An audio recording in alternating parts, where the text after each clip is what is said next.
in the Kailash.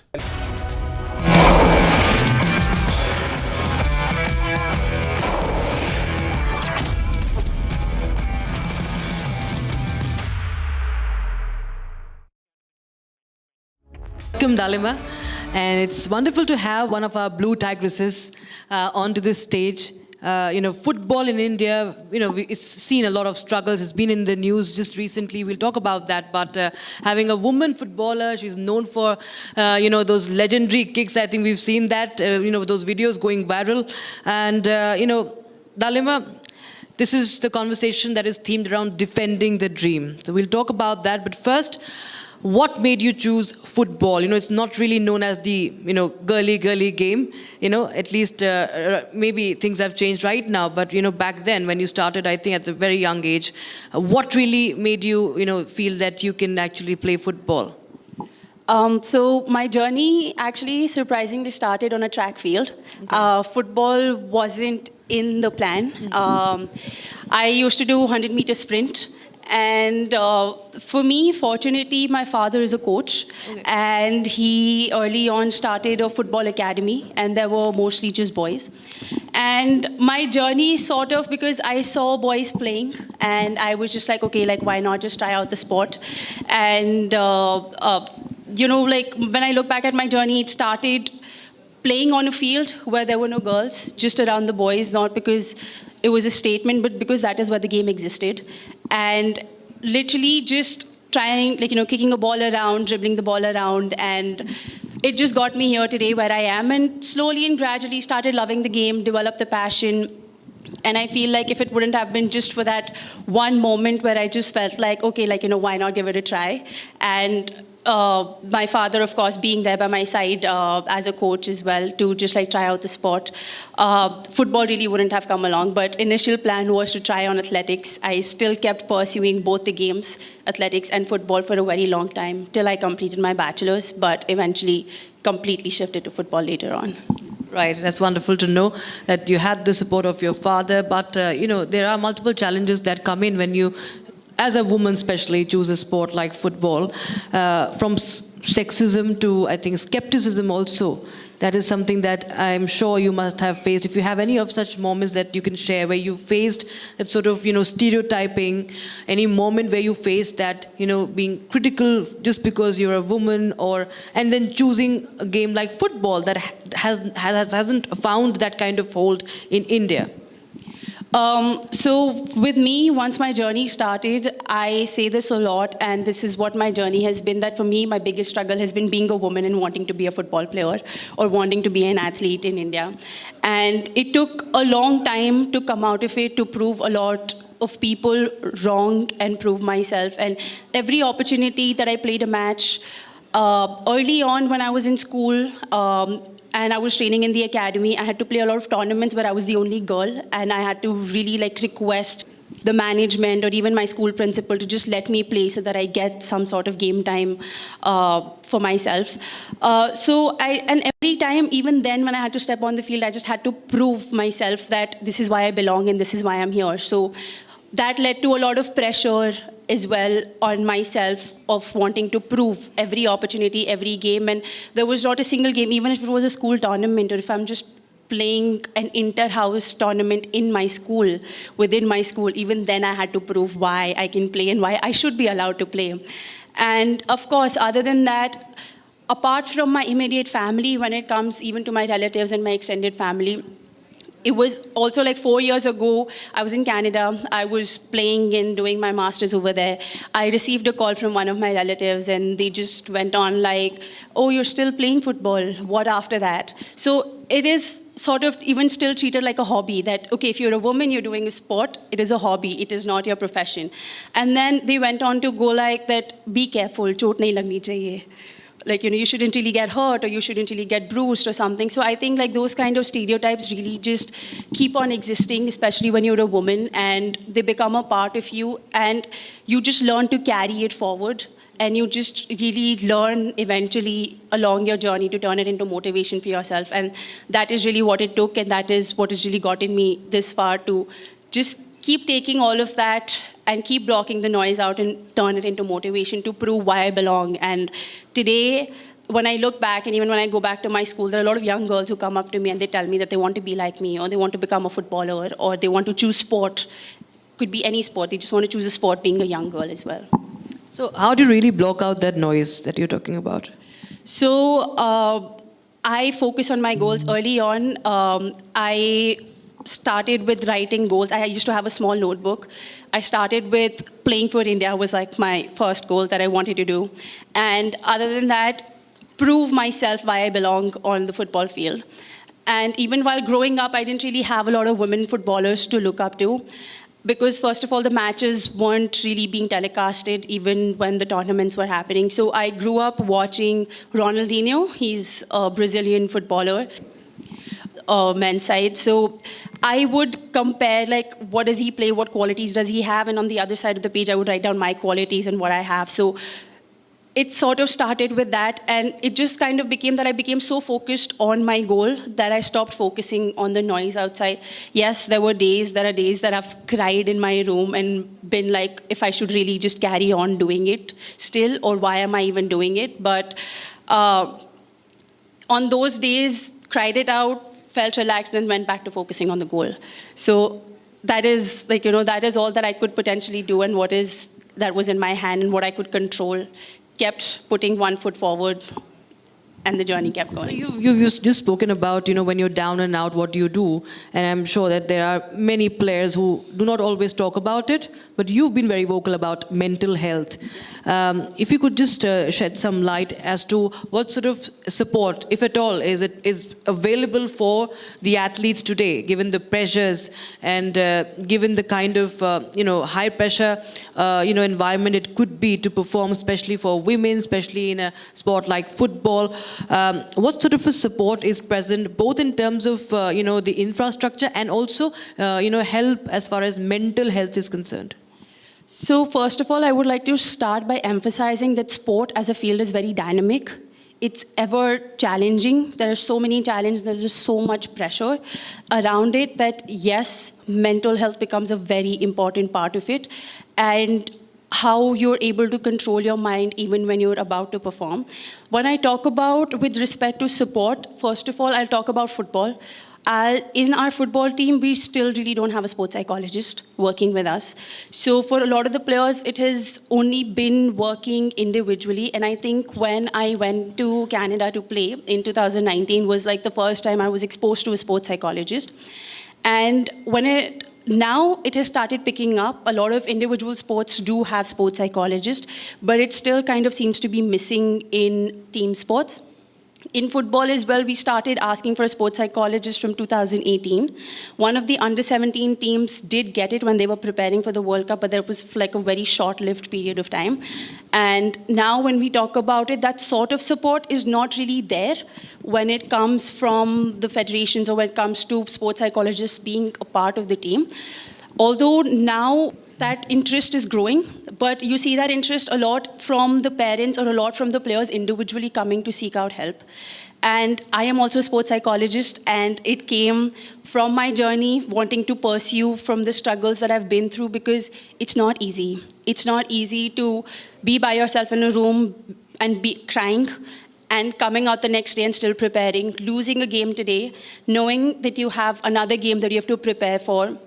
And there is so much that happens. You're running for 90 minutes. Physically, you're exhausted. Mentally, you're fatigued. You're questioning yourself. The coach is screaming because you've made so many mistakes. You have expectations from yourself. Your family has expectations from yourself. There's just so much going on. You've lost a game. You come back today, and then again, you have a next game to prepare.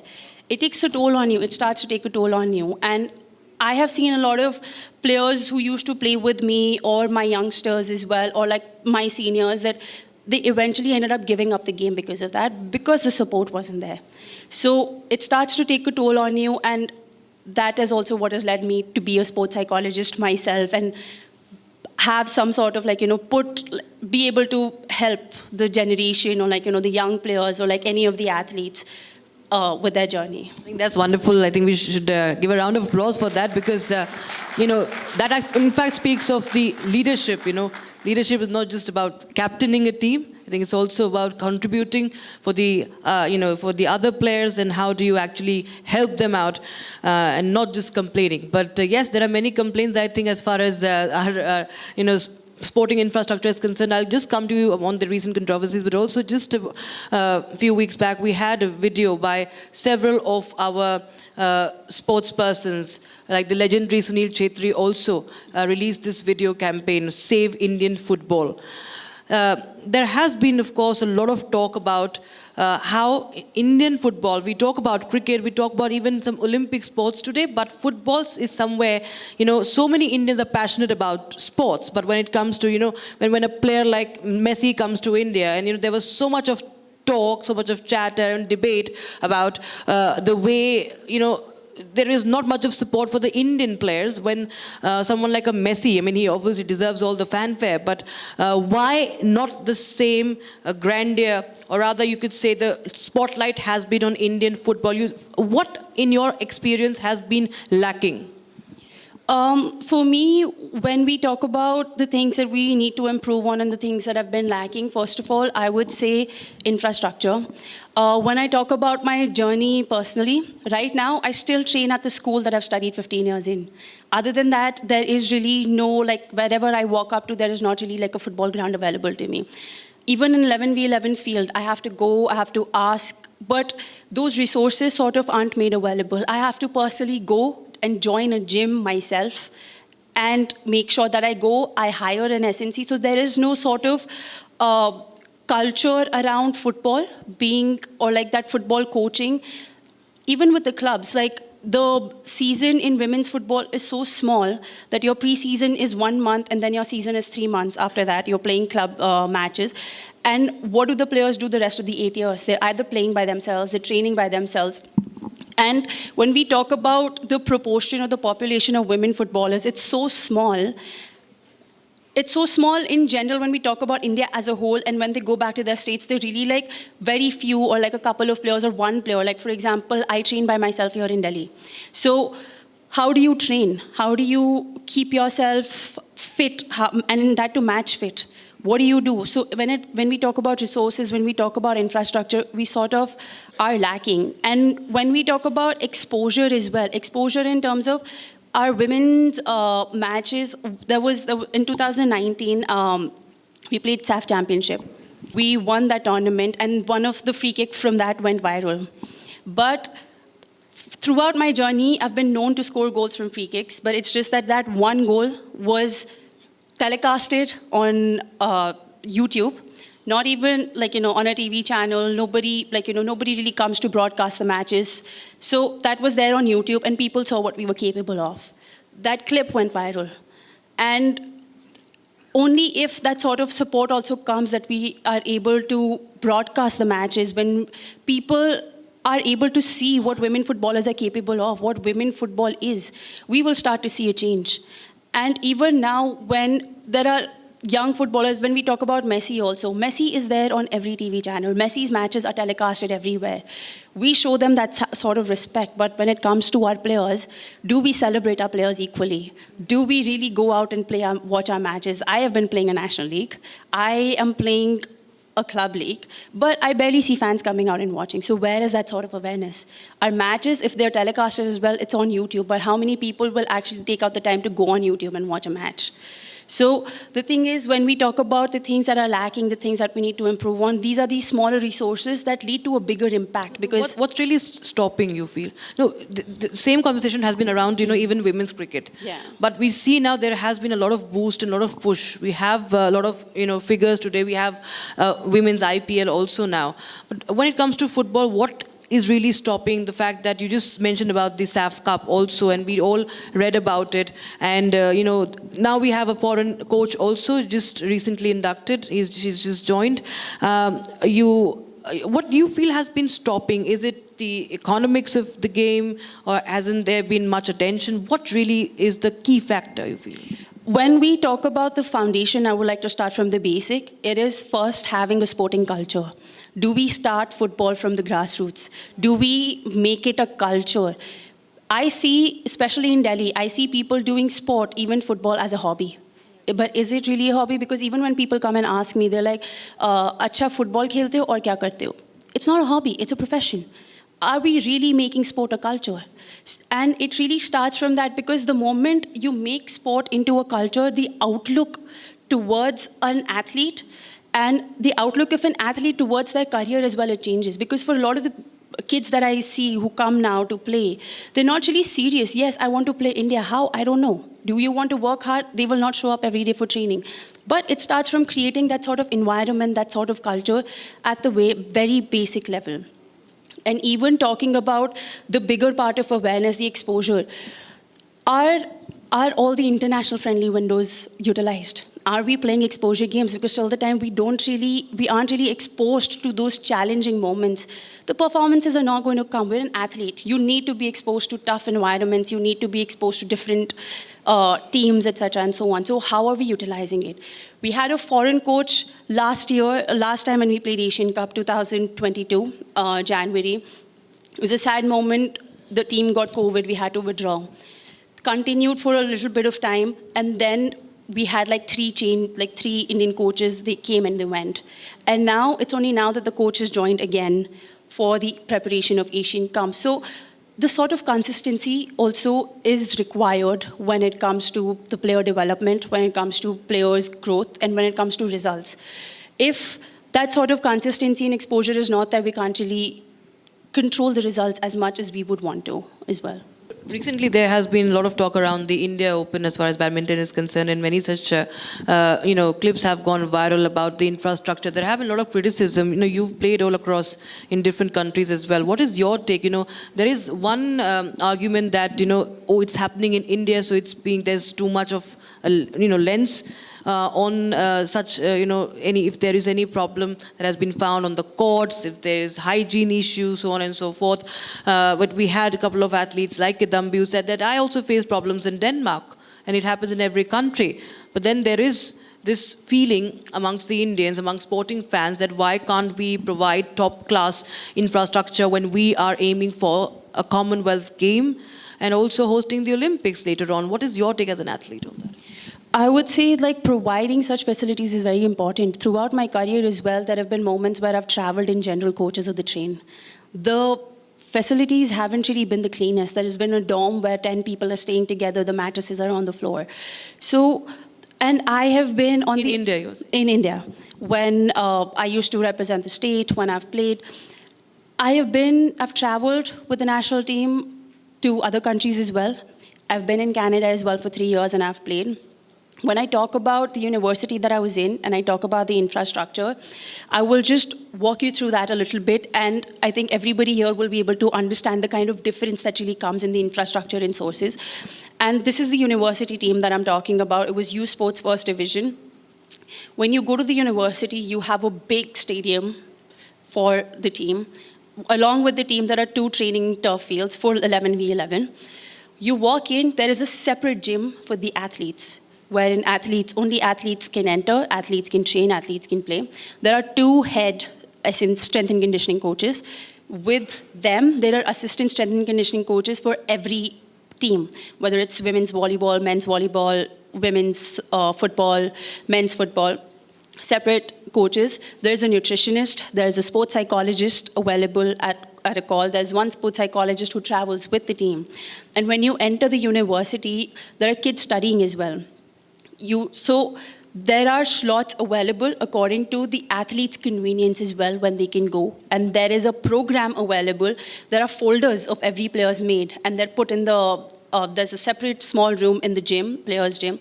They're put over there. The player can just go, take it out, do the SNC session. There's an SNC coach available right there. You do it, and then you can walk out and you can carry on.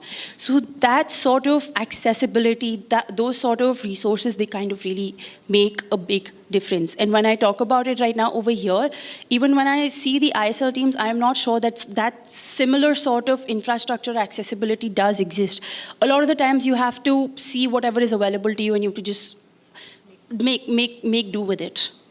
Was a very important point that you raised because, when we talk about our champions, when we talk about the stories that goes behind the talent, identification and opportunity at the same time, the support that should be, in fact, and we do need athletes to, in fact, speak up in the right sense, and it should be taken in the right spirit. And I really appreciate that you answered that question in a very, very straight fashion. So now, moving on to the next aim, the next goal, what is that, Dalima, for you? For me, I would say a very big one is highlight and bring to light the mental health in sport part. It is very big, it's a game changer, and it matters. No matter what you say, at the end of the game, even when athletes deny that dar jaisa kuch nahi hota, you can just overcome it. It exists, it is there. We have seen athletes struggle, and in tough times, it catches up to you. That is one. Indian team is preparing for the Asian Cup right now. That is a big one as well. Our World Cup dreams are dependent on that qualification, on how we perform at that tournament. So again, that is one really big, when I talk about the football journey, and outside of football, of course, sports psychology, mental health in sports, the mental side of the sport, it's so important. Do you feel that there should be more, of the athletes, everybody coming together and speaking out? For sure, yes, for sure. Because if you have to be an athlete who wins, who's healthy, you have to look after what you eat, you have to look after how much you sleep, you have to look after how your mental health is, how you're able to handle the pressure, the noise, how you're training, how much you're lifting, what are you supposed to do when. There is just so much that goes on. And of course, life after sport. Because I ask this because, it should not be, it's always the system versus the talent. The talent should be actually, that should be, the one that is driving, driving the system. You feel that is lacking somewhere? I do, because I highlight that quite a lot as well. We are the athletes. And a lot of the times, a lot of the athletes are come out to ask for what they need or what they require. We are the athletes. We are the one who are going to compete. We are the one who need the resources for ourselves and to leave sport a better place for the juniors and the youngsters coming behind us.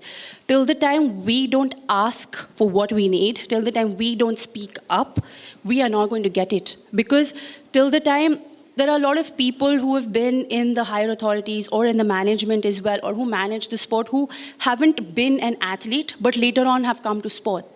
But as an athlete, as a woman footballer for me, who is in the system, who is playing, I know what my requirements are. Until the time I don't ask for it, it is not going to change. That is why I mentioned that I really look up to, and I find US Women's National Team very inspirational, because they fought for something like equal pay. Why should women play and work a job when men can just play and earn a living from that? And now, recently, a few days ago, Trinity Rodman, one of the US Women's National Team players, she signed a $2 million contract, which is like the highest in women's football. And it is equivalent to the men's side. When the women's side can play and win World Cups, why should they play a league and work a job to get that earning when men's side can just play and get it?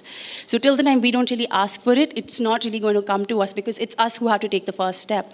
And it's from my football journey as well. A lot of the people said that I couldn't do it.